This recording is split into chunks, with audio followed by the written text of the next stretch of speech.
Thank you all for being here. Grateful to have the chance to hang out with Justin on my second day on the job.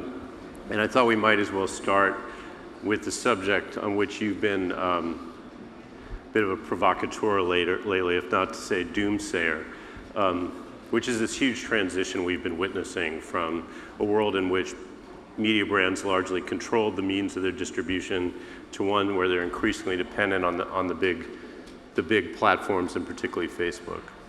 So do you see big, valuable businesses being built in the media space on Facebook now?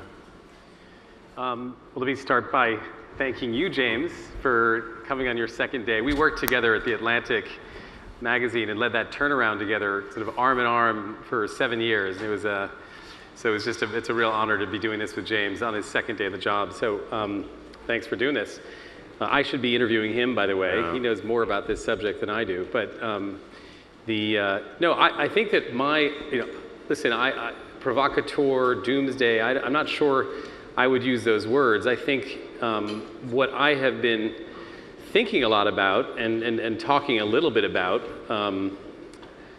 more privately than publicly, is asking myself the question, where does this distributed media model end up over time? What is the path? And because what I've been observing, I think all of us have observed, at least in the US market around the world, is this little bit of a mad rush towards distributed models.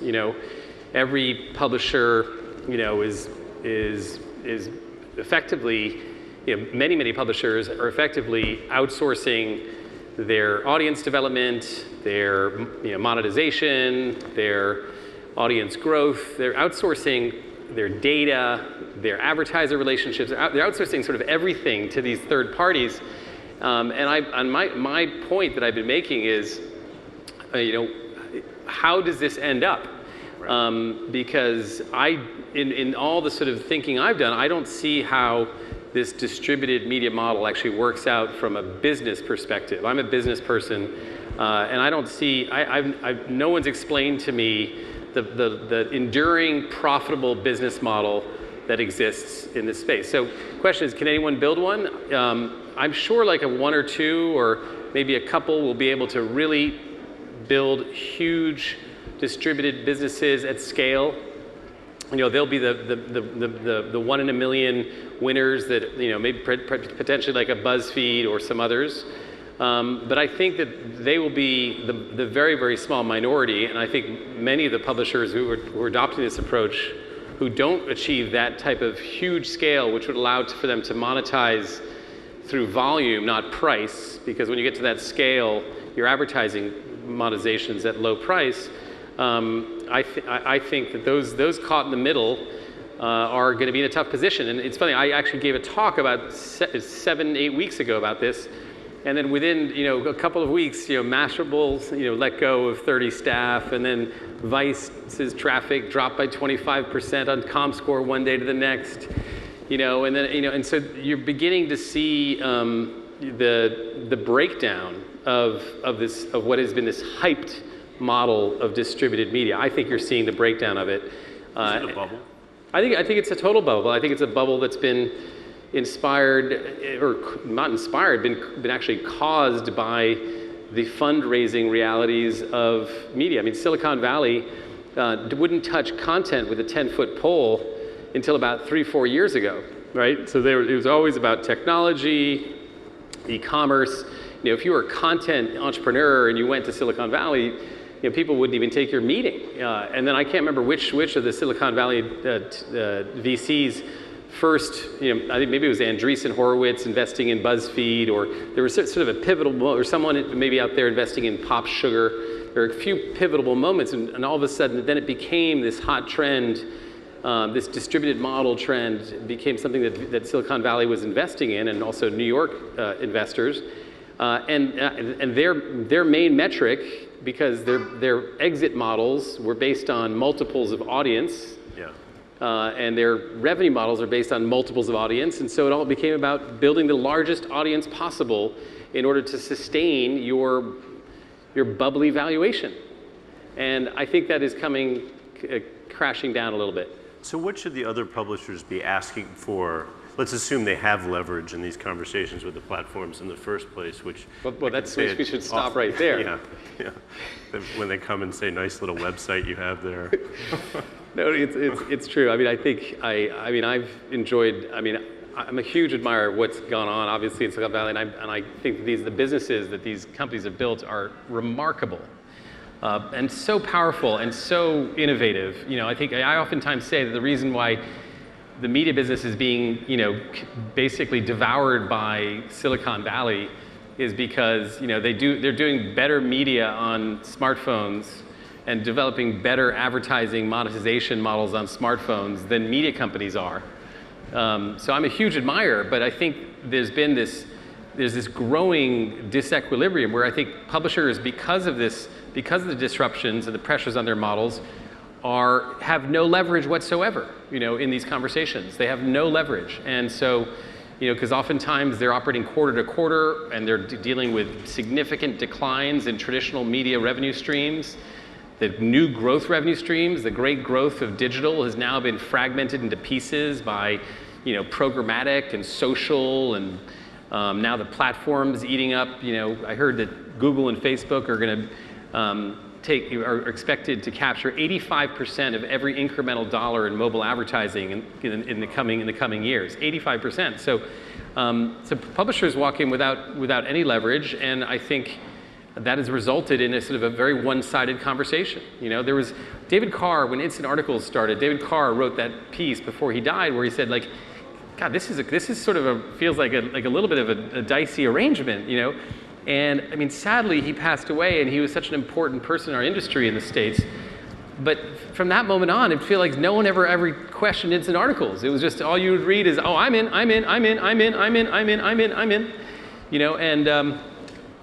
And I think it's because of this lack of balance, this desperation, which fortunately us at Bloomberg are not subject to. And so that's given us a little bit more independence to be able to look at these relationships more objectively and wonder and not sign up to the latest offer to outsource our business. Let me ask the question in a different way, and you may wind up just describing Bloomberg in answer to this question, but what would you describe then as the core attributes of a media brand that's built to last in this day and age, that is a durable and valuable business? What's required? That's built to last? Well, I'd have to describe all the attributes of Facebook or Google. 4,000 engineers, huge market share dominance. No. A journalistic organization. Journalistic organization. Well, I think that the type of journalism you do and the type of segment that you approach with your journalism or your media brand is going to have a huge impact on how much of a direct relationship you can maintain with your customers.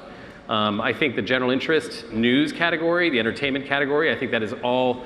There's a sort of a giant sucking sound against all those publishers that I think Facebook will ultimately sort of control. In our space, do you think Facebook will be the platform for consumer media, basically? I think for general interest consumers, for like passive entertainment, passive news, stories about your community, your friends. I think Facebook will absolutely dominate that. So I think it's hard to think about a brand that is in that genre that could really, or characteristics that could avoid that fate, with the exception actually of places like the New York Times, which are distinguished by an incredibly obsessive devotion to quality and standards and depth that I think will differentiate New York Times over time. But I think with very few exceptions, I think most of it's going to be sort of morphed into the news feed. But if you're outside of the general interest news space, more in the enthusiast space, if you're in the business or professional information area, for instance, like Bloomberg, business and finance, there's not yet a platform that has retrained consumers to find aggregated content around business and finance or professional information the way Facebook has for general interest information. So, my advice, first piece of advice to publishers is stop thinking about yourself as, this mass scale play, but start fragmenting yourself into smaller niches and begin, in addition to building your brand on the platforms, because it's not a zero-sum game. Begin really investing in direct relationships with your audiences. If the amount of energy and resources and investment, innovation that's gone into how to build your brand on a platform had gone into how to maintain a direct relationship with your customer, like imagine what could have happened.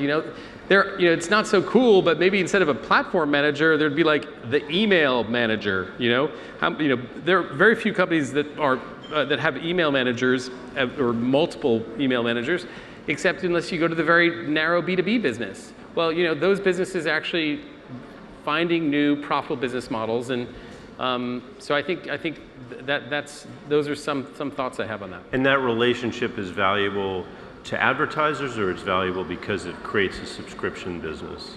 I mean, what's the actual financial model? It's valuable because you're not outsourcing your core business functions to a third party that is not necessarily your friend.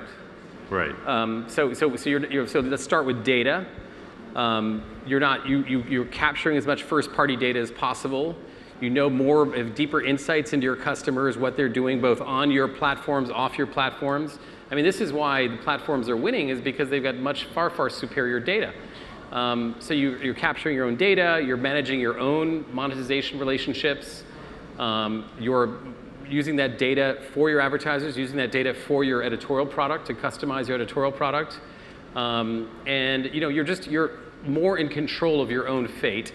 And again, not to say that you won't have a part of your business that will be platform or distributed led. I think it's safer for the future of profitable media to actually have your core be direct and sort of have the fringes be more distributed, as opposed to just the whole thing being distributed.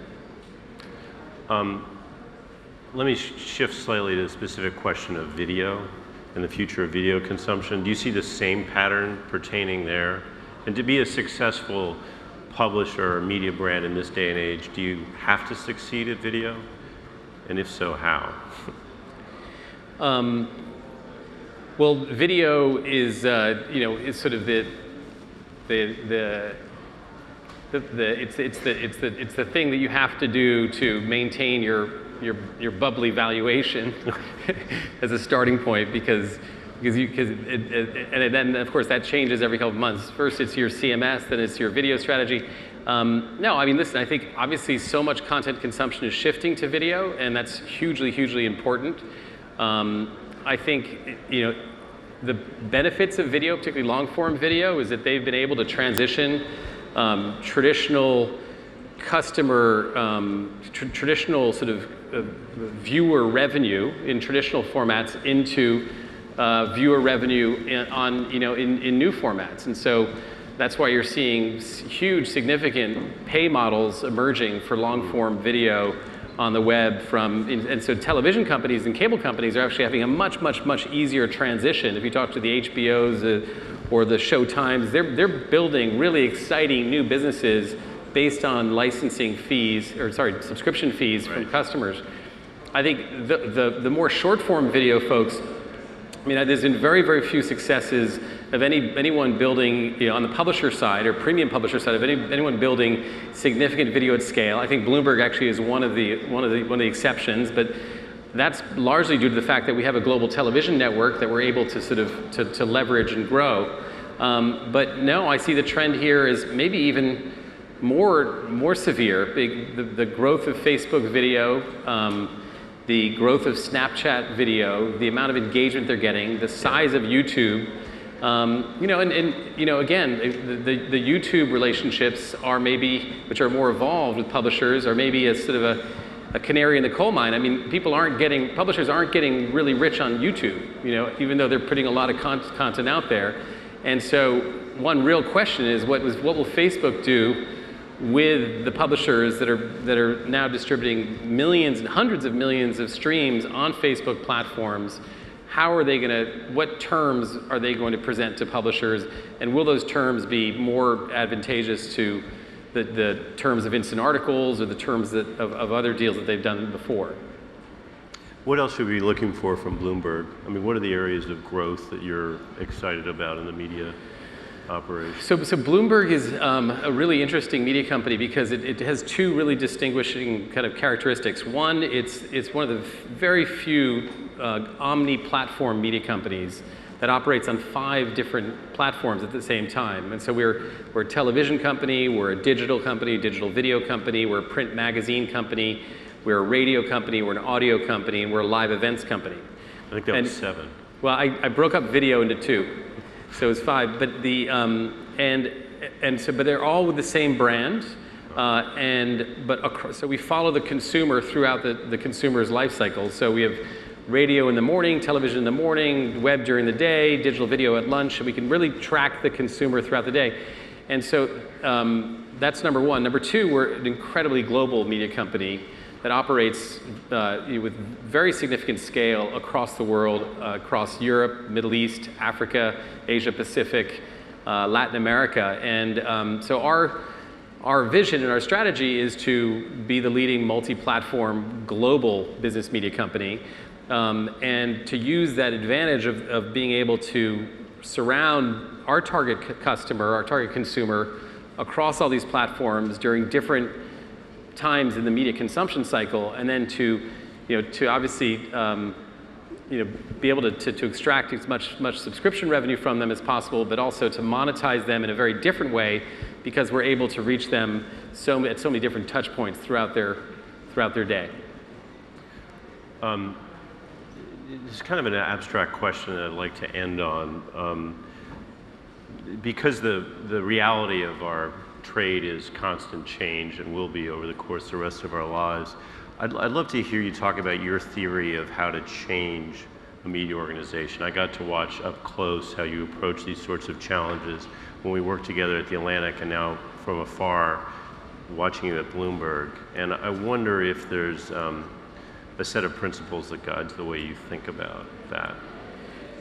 I think that everyone has their own way of skinning that cat, and there are many different approaches that work. I think for me, and I've tried many different approaches, but for me, 2 of the most important have been number 1, actually enforcing change through very, very, very rigorous talent standards. So insisting that you transform the talent of an organization, not in a sort of a lip service type way, but in an incredibly deep, sort of obsessive way, down to every person, making sure that every leader, every division head, every team leader has a modern vision for the future. The second principle, I guess I would say, is that the most dangerous thing in managing change is incremental change. And that, that companies, I think most traditional media companies, have just hurt themselves terribly over the last decade or so by this sort of slow death by 1,000 cuts, incremental change, incremental change, incremental change. And it could be incremental talent change too. Whereas, I think that we've seen better success with sort of rip the Band-Aid off, significant shifts in strategy and talents and structures and organizations, and radical change is a better bet. All right, Justin, thank you very much. All right, thanks.